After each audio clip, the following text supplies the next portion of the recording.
Hello everybody, welcome back to my channel. Today is when I do something I like to call Philo-Literary Analytica, the series where we explore literary works that have been influential in pop culture, intellectual and philosophical communities. The goal is to give you the overarching message in these works, allowing you to benefit even when you have not read them.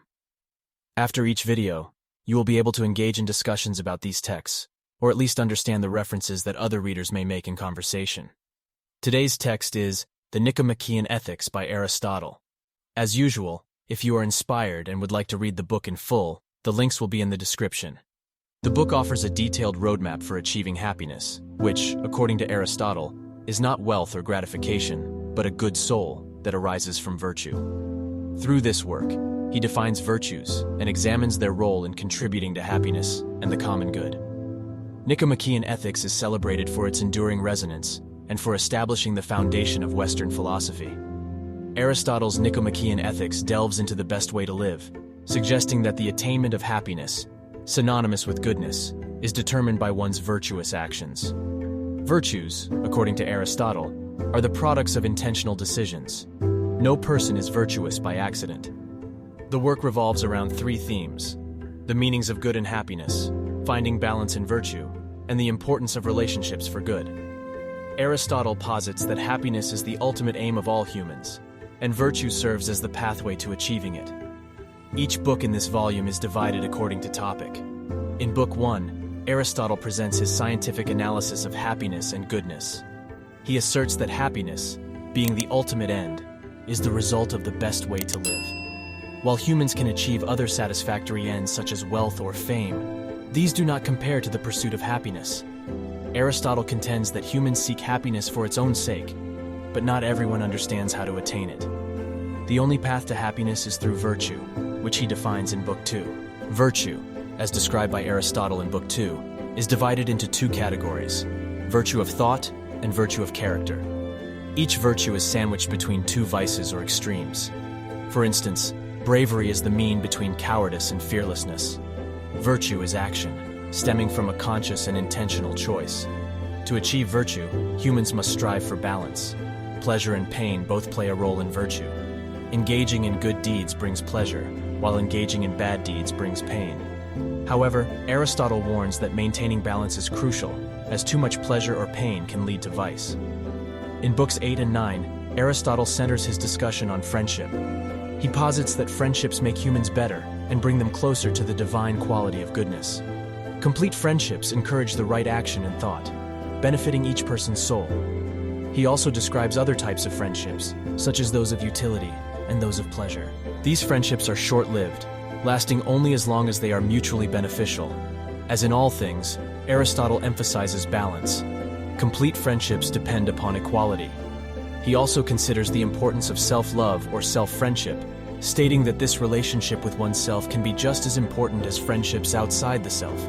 However, like any virtue, self-love can be taken to the extreme and become a vice. In the subsequent sections of Nicomachean Ethics, Aristotle explores the virtues and vices in greater detail, examining their significance in the pursuit of happiness and goodness. In Book 3, he investigates virtue as both voluntary and involuntary.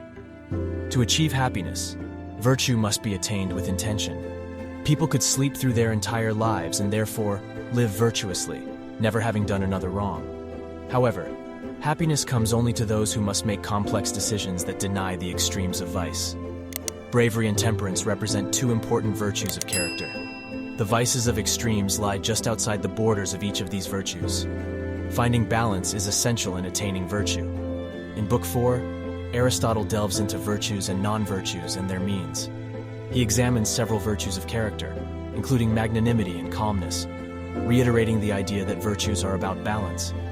He also explains that it is important to avoid the extremes of both pleasure and pain. Pleasure, when taken to the extreme, leads to softness and indolence.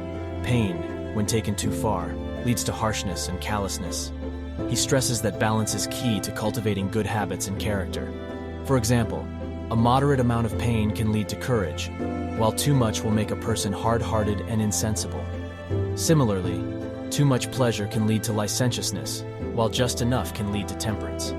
Therefore, it is essential for humans to strive for moderation in all aspects of life, in order to achieve true happiness. Book 5 is centered on justice. Aristotle explores how justice and injustice relate to happiness, goodness, and virtue. He proposes that a person can experience injustice even when no person has committed an injustice.